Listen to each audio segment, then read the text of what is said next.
Honour पे।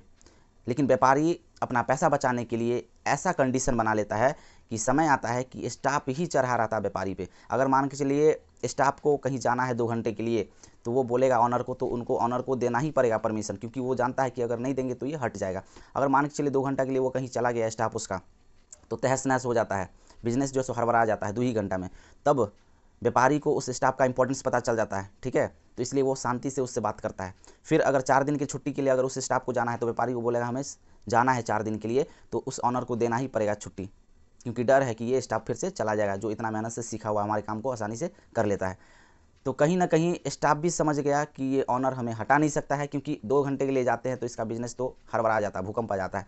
4 दिन के लिए जाएंगे, ये हटा कैसे मुझे पाएगा। क्योंकि दोस्तों उस स्टाफ में ये माइंडसेट बैठ गया है कि वो उसको कोई हटा नहीं सकता है। उसको ऐसा लगने लगा कि उसका बिजनेस इसी के बदौलत चलता है। तो यही गलती को हटाने के लिए सीईओ हमेशा एक आदमी ज़्यादा अपॉइंट करता है, कि वो उसके दिमाग में, उस स्टाफ के दिमाग में, उस एम्प्लॉय के दिमाग में हमेशा रहे कि अगर आप काम सही से नहीं कीजिएगा तो एक बंदा हमारे पास फ्री में बैठा हुआ है, उसको हम सैलरी दे रहे हैं, वो आपका चेयर ले लेगा, ठीक है। तो ये एक बहुत ही समझदारी वाला जो है एग्जाम्पल आपको दिए हैं दोस्तों, जिसका यूज़ आप कर सकते हैं। हमेशा पैसा बचाने से पैसा नहीं बनता है, पैसा इन्वेस्टमेंट भी कहीं कहीं करना पड़ता है अगर आप पैसा बनाना चाहते हैं दोस्तों। अब देखिए दोस्तों, काम देने का भी जो तरीका होता है ना, व्यापारी कैसे लोगों को सिलेक्ट करते हैं और सीईओ लोगों को कैसे सिलेक्ट करते हैं। सिलेक्शन का जो तरीका होता है, अगर जैसे आपके बिजनेस में, आपके सर्विस में अगर किसी स्टाफ को आपको चाहिए, तो व्यापारी को चुनने का जो तरीका होता है और सीईओ का जो चुनने का तरीका होता है वो अलग होता है। कैसे? तो सीईओ जो है सो जॉब डिस्क्रिप्शन में साफ साफ लिख देता है कि मुझे किस टाइप का आदमी चाहिए काम के लिए। जेडी बना के पूरा क्लियर वे में लिख दिए रहते हैं कि हमें कैसा कैसा बंदा चाहिए, और साफ साफ लिखा रहता है कि इफ़ मिस्टेक्स फायर इमीडिएटली। अगर मिस्टेक होता है, गलती होता है, तो पहले ट्रेनिंग देंगे, ट्रेनिंग में अगर आप सीख लिए तो ठीक है, नहीं तो फायर इमीडिएटली करेंगे। जबकि वो व्यापारी वहाँ पर क्या करेंगे, इमोशनली अटैच हो जाएंगे, वो बोलेंगे कि नहीं हटाएंगे, सीख लेगा, कैसे हटाएं, 2 साल से 3 साल से मेरे पास काम कर रहा है, हमारी फैमिली से वो जुड़ गया है, कैसे हटाए, चलिए नहीं भी काम कर रहा है तो कम से कम जो है सो है तो मेरे साथ, हम भी मिलजुल के कर लेंगे। तो इमोशनली अटैच हो जाता है व्यापारी। लेकिन सीईओ जो है टू द पॉइंट फोकस रहता है कि अगर आप गलती कीजिएगा तो हम ट्रेनिंग देंगे, आपको सिखाने का कोशिश करेंगे, लेकिन सीख अगर नहीं पाइएगा तो फिर फायर इमीडिएटली।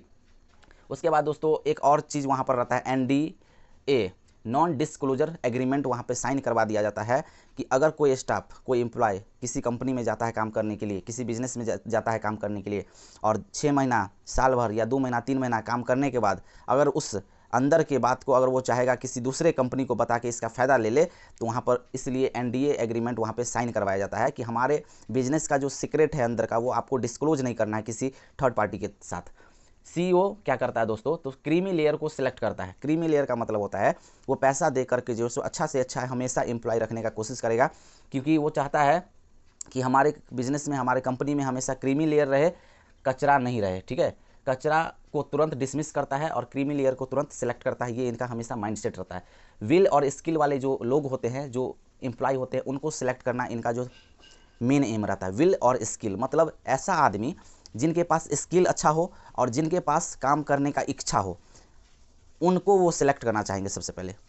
लेकिन व्यापारी वहीं पर जो गलती करते हैं, वो सबसे पहले अपना बजट बना लिए रहते हैं कि हमें इतना ही रुपया खर्च करना है, और उसी हिसाब से जो हमें आदमी चाहिए अच्छा वाला, जो कभी मिलता नहीं। आप खुद सोचिए, अगर आप एडवर्टाइजमेंट करवाते हैं कि हमें आदमी चाहिए, व्हाट्सएप के थ्रू, फेसबुक के थ्रू, या फ्री ऑफ कॉस्ट में एडवर्टाइजमेंट करवाते हैं कि हमें एक बिजनेस में, हमें एक कंपनी में जो है सो एक आदमी चाहिए, 2 आदमी चाहिए, जिसका सैलरी हम देंगे 5,000 या 10,000 रुपये या 2,000 या 3,000, कम सैलरी जब ये दीजिएगा तो कैसा आदमी आपके पास आएगा इंटरव्यू के लिए? पूरा छटा हुआ आएगा, क्रीमी लेयर तो आएगा नहीं। तो यही होता है, पैसा फेंकिएगा तो तमाशा देखिएगा। इसलिए सीईओ जो है सो वहाँ पर जब हायरिंग का जो प्रोसेस होता है, वहाँ पर पैसा जो है सो इतना दिया जाता है ताकि वो आदमी संतुष्ट होकर दिल और जान लगा के काम करे कंपनी के लिए। क्योंकि जब काम वो अपना 100% करेगा तो प्रॉफिट इतना वो बना देगा कि उसको सैलरी देने में, है ना, 1% भी सोचना ना पड़े।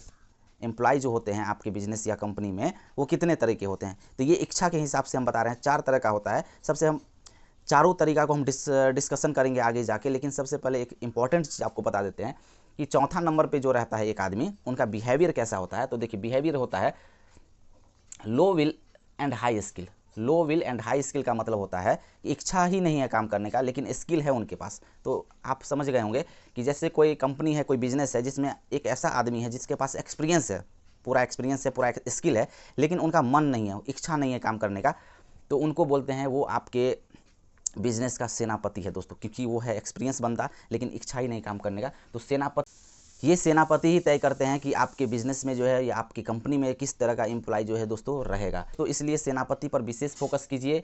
अगर आपका सेनापति खुद कचरा है तो वो कभी नहीं चाहेगा कि उससे हाई लेवल का बंदा उसमें आए, ताकि उनका जो कुर्सी है वो छीना सकता है।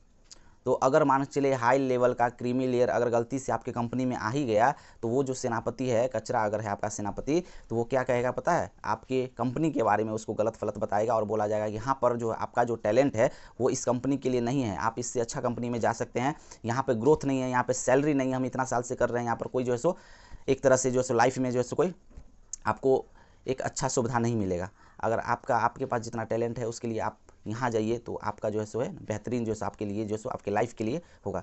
तो इस तरीके से अगर कोई गलती से क्रीमी लेयर या अच्छा बंदा अगर आपकी कंपनी में आ जाता है तो उसको रहने नहीं देगा। अगर कोई अच्छा काम करने वाला बंदा आ जाएगा और सेनापति कचरा है तो वो उनको जो है सो काम सही से करने नहीं देगा।